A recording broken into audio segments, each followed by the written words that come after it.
আজকে যে বিষয় নিয়ে কথা বলবো সেটা হচ্ছে কোনো ইংলিশ মিডিয়াম স্টুডেন্টদের জন্য না, মানে বাংলা মিডিয়াম স্টুডেন্টদের জন্য, যারা বাংলা থেকে পাস টাস করে বা বাংলায় যারা পড়াশোনা করেছেন কিন্তু এখন আইএলটিএস এক্সাম দিচ্ছেন। ধরেন আইএলটিএস স্পিকিং টেস্টে স্পিকিং পার্ট 2-র জন্য আপনি কিছু মনে করতে পারছেন না, কিংবা আপনি একটু প্রিপারেশনটা আপনার ভালো না, তাহলে আপনি কী করবেন? এরকম হতে পারে তো আননোন কিওয়ার্ড পড়েছে আপনার হচ্ছে পরীক্ষা হলে, আনফ্যামিলিয়ার কিওয়ার্ড। তো ইন দ্যাট কেস আপনার কী করা উচিত? দেখেন, ঘাবড়াবেন না, কিন্তু আত্মবিশ্বাসের সাথে ওই সেন্টেন্সগুলো, যে কোর্সেসগুলো দিয়ে দেয় তারা, ওই কোর্সেসগুলো বাংলায় ভেবে ফেলুন যে বাংলায় আমি এইটা এইটা এইটা এটা আমি বলবো। তারপর কিছু ডিটেলস লিখে রাখবেন বাংলায় যে আমি এটা এটা এটা এটা বলবো। পারলে কিছু ইংলিশ ওয়ার্ড লিখবেন পাশাপাশি, যে একটা মিনিট আপনি সময় পান না, খুব ভালোভাবে কাজে লাগান, ঘাবড়ায় যাবেন না কিন্তু। তারপরে কথা বলা শুরু করুন ঠিক ওই স্ট্রাকচার ফলো করে।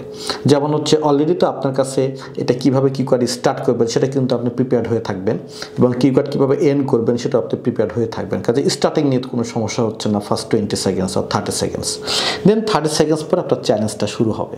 তো এখানে আপনি এই বাংলা বা ইংলিশগুলো দেখে দেখে, নোট দেখে দেখে বলতে শুরু করুন, এবং বলতে শুরু করার পর যদি কখন থেমে যান তাহলে কি বলবেন? Say for example, the most important reasons why I choose to talk about doctor Muhammad Yunus is, আর ভুলে গেছেন, বলেন okay let me think, sorry let me think, okay, then আবার স্টার্ট করেন। এই যে থিঙ্ক করলেন, এই যে বললেন লেট মি থিঙ্ক, এবার থেমে থাকা যাবে না, না, বলেন কি লেট মি থিঙ্ক। দেন আবার এরকম কথা বলতে পারেন যে okay sorry, I will try my best but I can't remember, sorry, ওকে।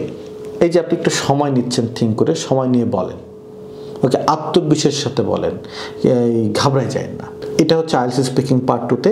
যদি আপনি সময় নিতে হয় এক্সামিনের কাছ থেকে, তাহলে ঠিক এইভাবে সময় নেবেন, কিন্তু ঘাবড়ায় যাবেন না, আত্মবিশ্বাস থাকুন, ইনশাল্লাহ ভালো কিছু হবে।